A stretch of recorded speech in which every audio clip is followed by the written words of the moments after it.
오늘은 율법과 행위라는 제목으로 로마서 2장 12절에서 16절 말씀을 함께 보도록 하겠습니다. 오늘도 하나님의 은혜와 사랑이 저와 여러분 모두에게 충만하기를 축복합니다. 자, 오늘 본문에는 유대인과 그리고 헬라인, 이방인에 대한 이야기가 다 나오게 되는데 잘 보세요.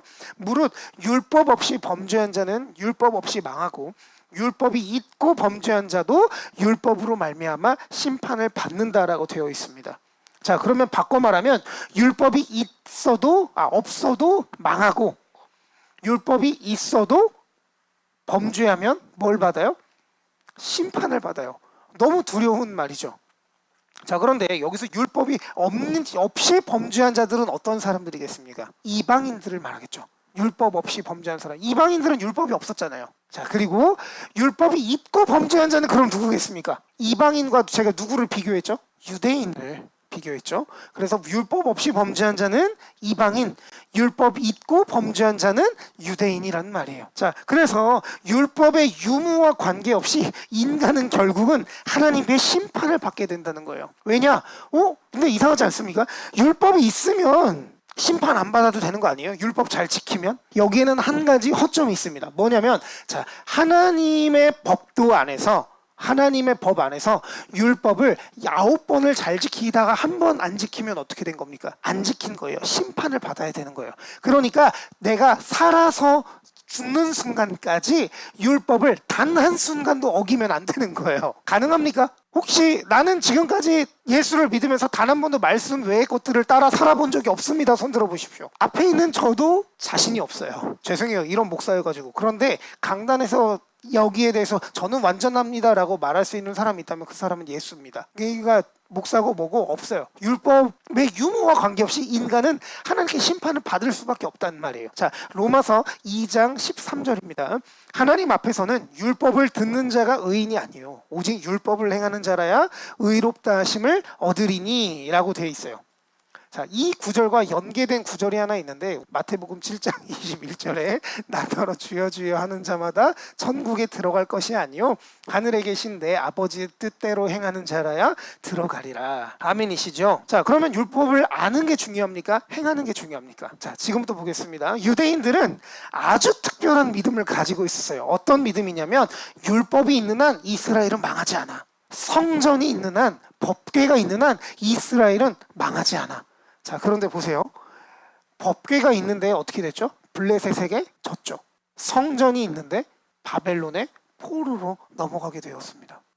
하나님은 이 이상한 믿음을 가지고 하나님의 말씀대로 살지 않는 이스라엘 백성들을 벌하셨죠. 그 벌을 통해서 우리가 알 수 있는 건 뭐예요? 율법을 우리가 다 지킬 수 없다라는 거였어요. 그런데 이 사람들은 자신들의 율법을 지키고 안 지키고의 유무와 관계없이 율법이 있고 법궤가 있고 성전이 있고 제사가 있기 때문에 자신들은 망하지 않는다라는 이상한 믿음이 있었던 거예요. 자, 그럼 이스라엘 백성들은 문제가 있습니까? 없습니까? 있죠. 그러면 오늘을 살아가는 우리는요? 우리는 어떤 문제가 있죠? 현대 교회 안에도 영적으로 자위하는 성도들이 분명히 있습니다. 그래도 나는 예배는 하잖아. 우리 교회는 예배는 있잖아. 헌금은 하잖아. 교회가 굴러는 가잖아. 우리 안에 이상한 믿음이 있는 거 아닙니까? 여러분, 일례로 예배가 너무 중요하죠. 주일에 우리가 모여서 예배하는 거 중요합니까? 안 중요합니까? 너무 중요합니다. 자, 그런데 예배에 참여하는 게 중요합니까? 아니면 마음으로 예배에 집중하는 게 중요합니까? 마음으로 예배에 집중하는 게 중요합니다. 자, 그러면 한 가지 더. 마음으로 예배에 집중한 우리가 말씀을 삶으로 살아가는 게 중요합니까? 아니면 예배에 참여한 그 자체가 중요합니까? 말씀대로 살아가는 게 중요한 거예요. 여러분, 감히 말씀드립니다. 말씀대로 살지 않으면 여러분 그 예배 헛들이신 거예요. 너무 이게 과격한 표현이지만 의미가 없다고 하는 건 아닙니다. 의미가 있어요. 왜냐하면 우리가 그 안에서 하나님과 교제하는 하나님의 뜻을 알아간다라는 그것 자체가 언젠간 열매를 맺겠죠. 너무나도 중요합니다. 그러나 우리의 삶이 그것이 바탕이 되지 않으면 별로 의미가 없는 거예요. 말씀을 들으니까 괜찮다고요? 설교를 듣고 눈물을 흘릴 수 있으니까, 마음에 감동이 있으니까 괜찮다고요? 그래도 예배는 빠지지 않으니까 언젠가는 깨닫게 될 거라고요? 누가 그런 표현을 성경에서 쓰고 있습니까? 우리의 착각이고 오해입니다. 여러분, 말씀을 들으면 언제 행해야 합니까? 지금 행해야죠. 말씀을 듣는 자는 말씀을 행해야 할 의무가 있는 거예요. 그런데 우리는 그렇게 하지 않는다라는 거예요. 말씀은 말씀이에요. 그러나 삶은 다르잖아요. 말씀대로 사는 게 너무 어렵죠. 그러나 어렵다고 해서 하지 않으면 우리가 그리스도인이라고 할 수 있을까요? 여러분, 아이가 자라는 과정을 생각해 보십시오. 아이가 너무 힘들어하니까 계속해서 미음만 먹이겠다고 한다고 하면 이 아이가 자라날 수 있겠습니까? 들은 것, 자기가 알고 있는데 나 나이가 12살, 13살이 됐으니까 기저귀 떼야 되는 거 아는데 12살, 13살까지 기저귀 차고 있으면 그 아이가 성장을 바르게 한 거냐는 거예요. 여러분, 말씀을 아는 것과 행위를 구별하시면 안 됩니다. 말씀을 들었다는 건 우리가 행동으로 해야 된다는 의미예요. 자, 그리고 또한 유대인들은 자신들의 율법 행위에 교만했습니다. 어떤 거예요? 세리의 기도와 바리새인의 기도, 이 비교가 아주 유명하죠. 바리새인은 뭐라고 기도합니까? 하나님, 제가 11조가 더 하고 부모도 잘 섬기고 금식도 몇 번 하고 기도도 몇 번 하고 너무 훌륭한 유대인 아닙니까 주님? 그런데 그 옆에 있던 세리가 아주 쭈글쭈글하죠. 근데 세리가 더 크네요. 그림을 잘못 가져온 것 같은데 세리는 뭐라 그래요? 하나님, 제가 형제의 것을 훔치고 도적질하고 형제를 괴롭히고 약탈하고 이렇게 죄인이 없습니다. 하나님이 어떤 기도를 기뻐하실까요? 바리새인의 기도입니까? 아니면 세리의 기도입니까? 세리의 기도를 더 기뻐하신다라고 말씀하셨어요. 그런데 우리는 모르죠. 그래서 어떻게 해요? 주님은 그러한 자들을 모르신다고 하셨어요. 난 너 몰라. 불법을 행한 자들아 내게서 떠나가라. 주여 주여 하는 자마다 내 아버지의 나라에 들어갈 것이 아니니라. 여러분, 주님과 관계없는 행위는 하나님 앞에 아무 의미가 없는 거예요. 이게 오늘날에도 있습니까? 없습니까? 있어요. 현대에도 자기 행위에 교만한 사람들이 너무 많아요. 하나님, 제가 그래도 예배는 목숨 걸고 나왔 잘했죠. 하나님, 훌륭하지 않습니까? 나이가 90이 넘어서 100살을 바라보고 있는데 예배는 안 빠지잖아요. 얼마나 잘해요? 하나님, 내가 이렇게 어렵고 어려운 상황에도 피곤한데도 몸을 이끌고 예배 나왔습니다. 잘했죠. 하나님, 제가 이렇게 가난해도 헌금은 안 빼먹고 하거든요. 하나님, 제가 이렇게 봉사도 열심히 하고요. 뭐도 하고요. 그러나 주님은 그러한 자들을 모르신다고 하시는 거예요. 앞에서 봤던 PPT와 동일한 내용이지만 주님과 관계없는 행위는 하나님 앞에 아무 의미가 없습니다. 주님과 관계 있는 행위는 어떤 행위입니까? 말씀을 삶으로 살아가는 거예요.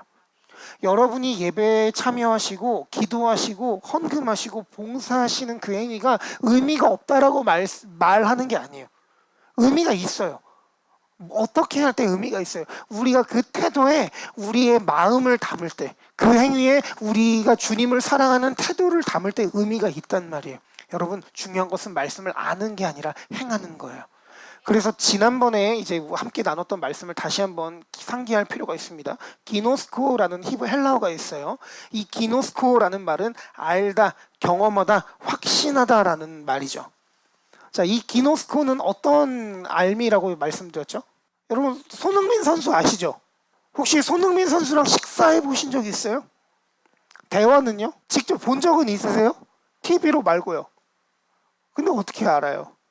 TV에서 뉴스에서 아니까 그냥 한국인으로 알잖아요. 그런데 여러분, 그와 내가 관계가 없죠. 이건 진짜 진정한 알미 아닙니다. 그런데 뭐 이렇게 제가 늘 말씀드리지만 여러분, 김상긴 아시잖아요. 같이 식사도 하시고 신방도 하시고 대화도 하고 뭐 자식 아들내미 이름도 알고 성격이 별로 좋지 않다라는 것도 잘 아실 거고 다 아신단 말이에요. 이것이 기노스코죠. 우리가 하나님을 안다, 하나님의 말씀을 안다라는 건 뭐예요? 우리가 하나님의 성품을 아는 거예요. 우리가 그분과 교제하는 거예요. 그분이 어떤 분이신지를 아는 거예요. 그 경험 때문에, 그 암 때문에 그분을 신뢰하는 것이 바로 진정한 알미라는 거예요. 말씀을 알기 때문에 말씀대로의 삶이 우리의 삶 가운데 동반되어야 된다는 사실을 여러분 기억하시기 바라요. 계속해서 본문을 살펴보겠습니다. 율법 없는 이방인이 본성으로 율법의 일을 행할 때는 이 사람은 율법이 없어도 자기가 자기에게 율법이 되는데 이런 이들은 그 양심이 증거가 되어 그 생각들이 서로 혹은 고발하며 혹은 변명하여 그 마음에 새긴 율법의 행위를 나타낸다라고 기록이 되어 있습니다. 자, 여러분, 이방인들 입장에서 억울하죠. 난 율법이 없는데, 율법대로 살 수 있는 방법이 없는데 라고 할 수 있잖아요.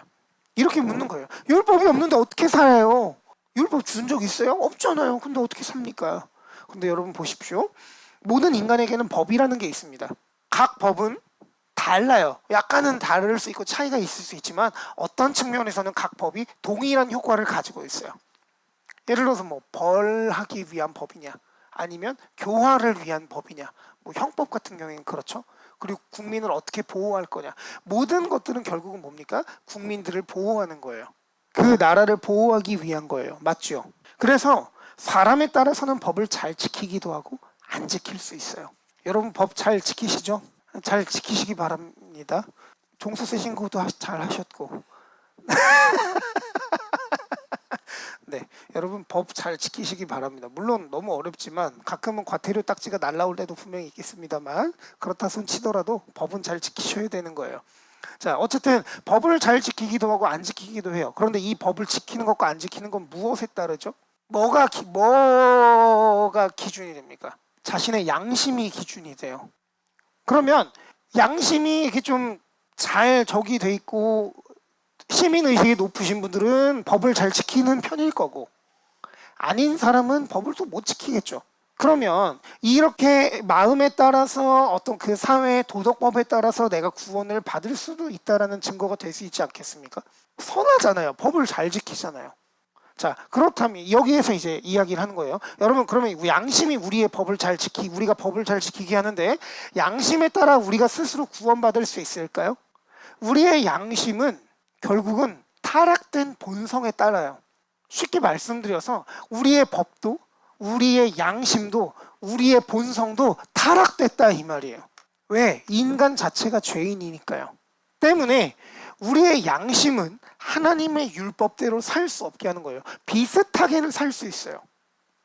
하나님의 율법대로 비슷하게 살 수는 있어요. 그러나 완전하게 그 율법대로 우리를 살게 하진 못합니다.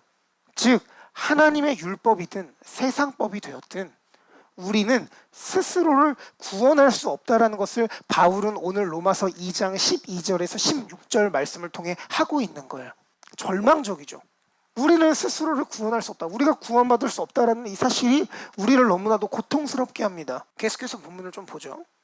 곧 나의 복음에 이른 바와 같이 하나님이 예수 그리스도로 말미암아 사람들의 은밀한 것을 심판하시는 그날이니라.